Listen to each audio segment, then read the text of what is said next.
கொஞ்சம் கற்பனை பண்ணி பாருங்களேன். மனிதர்களுக்கு விவசாயம் செய்யவோ இல்ல ஒரு இடத்துல நிரந்தரமா வீடு கட்டி வாழவோ தெரியாத ஒரு காலம்.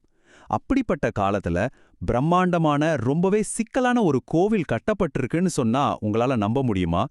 இன்னைக்கு நாம எதை பத்தி பார்க்க போறோம்னா, உலக வரலாற்றையே அப்படியே தலைகீழா திருப்பி போட்ட ஒரு மர்மமான இடத்த பத்தி தான். இப்போ ஒரு நிமிஷம் இந்த விஷயத்த ஆழமா யோசிச்சு பாருங்க. அந்த காலகட்டத்துல அரசர்கள் கிடையாது, எழுதி வைக்க எந்த ஒரு மொழியும் கிடையாது.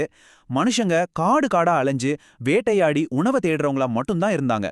அப்படிப்பட்ட ஒரு நிலைமையில இப்படி ஒரு பிரம்மாண்டமான கோவில எப்படிங்க கட்டியிருப்பாங்க? ஆச்சரியமா இருக்குல்ல.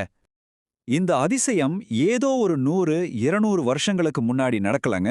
சரியா 11,000 வருஷங்களுக்கு முன்னாடி நடந்திருக்கு. அதாவது நம்மளோட பதிவு செய்யப்பட்ட வரலாற்றுக்கே பல ஆயிரம் வருஷங்களுக்கு முந்திய ஒரு காலகட்டத்துல இது கட்டப்பட்டிருக்கு.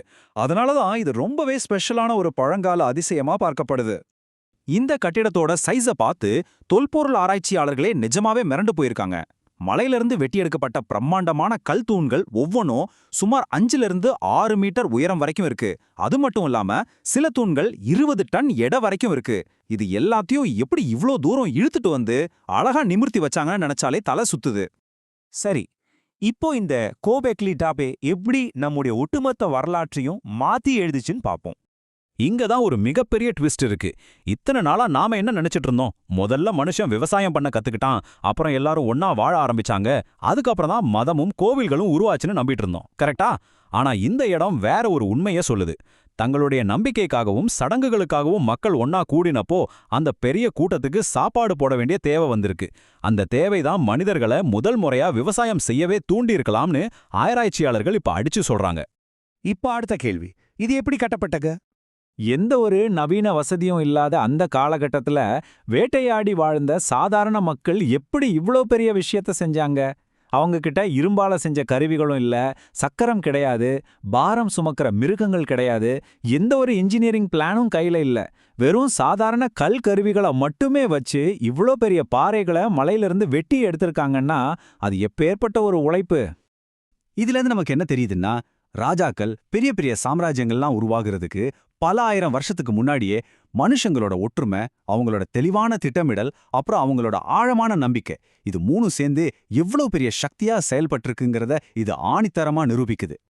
அடுத்து நாம பார்க்க போறது இந்த கல் தூண்கள்ல இருக்கிற ரொம்பவே மர்மமான விலங்கு சிற்பங்களை பத்தி. அந்த தூண்கள்ல பாத்தீங்கன்னா பாம்புகள், நரிகள், காட்டு பன்றிகள், பறவைகள், அப்புறம் புலிகள்னு ஏகப்பட்ட மிருகங்களோட உருவங்கள் ரொம்ப நுணுக்கமா செதுக்கப்பட்டிருக்கு. இதெல்லாம் சும்மா ஒரு அழகுக்காக செதுக்கப்படல. அந்த காலத்துல இந்த விலங்குகள் எல்லாமே அவங்களோட சக்தி, பயம், பாதுகாப்பு அல்லது குறிப்பிட்ட பழங்குடி குழுக்களோட அடையாளங்களை குறிக்கிறதா இருந்திருக்கலாம்னு நம்பப்படுது. ஆனா இதுல ரொம்பவே இன்ட்ரெஸ்டிங்கான விஷயம் என்ன தெரியுமா? இந்த டி வடிவ தூண்கள் சும்மா வெறும் கல்லு கிடையாது.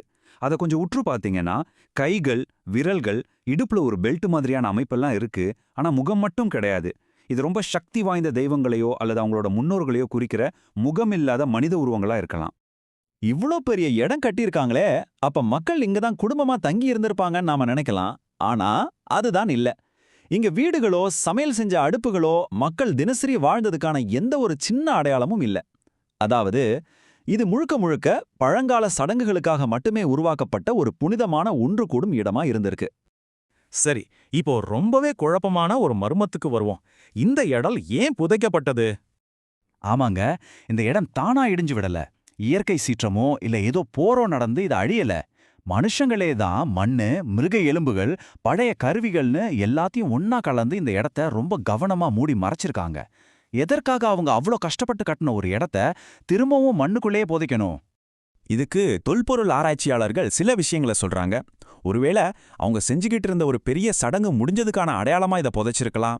இல்லனா காலப்போக்கில் அவங்களோட நம்பிக்கை முறைகள் மாறி இருக்கலாம். அப்படியும் இல்லனா இந்த இடம் ரொம்ப புனிதமானது, அதனால இதை பத்திரமா பாதுகாக்கணும்னு நினைச்சு கூட மூடி இருக்கலாம். ஆனா ஆச்சரியம் என்னன்னா, அவங்க அப்படி புதைச்சதால தான் 11,000 வருஷங்கள் தாண்டியும் இதை எந்த சேதாரமும் இல்லாம நமக்கு அப்படியே முழுசா கிடைச்சிருக்கு. இப்படிப்பட்ட ஒரு பழமையான இடத்த பத்தி பேசும்போது நிறைய கட்டுக்கதைகள் வர்றது சகஜம்தானே. அது என்னன்னு இப்ப பாப்போம்.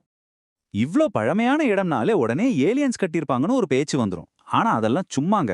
இத வேட்டுக்கிரகவாசிகள் கட்டல, எந்த ஒரு அதிநவீன டெக்னாலஜி வச்சிருந்த மக்களும் கட்டல. இது அட்லாண்டிஸ் நகரமும் கிடையாது. சாதாரண கல் கருவிகளை வச்சு வெறும் மனித கைகளால மட்டுமே இது கட்டப்பட்டிருக்குன்னு ஆராய்ச்சியாளர்கள் ஆணித்தரமா சொல்றாங்க. இந்த கட்டுக்கதைகளை விட நம்ம உண்மையான மனித வரலாறு தான் ரொம்பவே பிரமிக்க வைக்குது. இப்ப நான் ஒரு விஷயம் சொல்றேன், நிஜமாவே நீங்க ஷாக் ஆயிடுவீங்க. நாம இவ்ளோ நேரம் ஆச்சரியமா பார்த்துட்டு இருக்கிற இந்த இடம் மொத்த அகழ்வாராய்ச்சியில கிடைச்ச வெறும் 5-10% மட்டும்தான். கொஞ்சம் யோசிச்சு பாருங்க, இன்னும் 90%க்கும் மேலான ரகசியங்களும் மனித வரலாறையே மாத்தக்கூடிய பல தகவல்களும் அந்த மண்ணுக்குள்ள நமக்காக காத்துட்டு இருக்கு.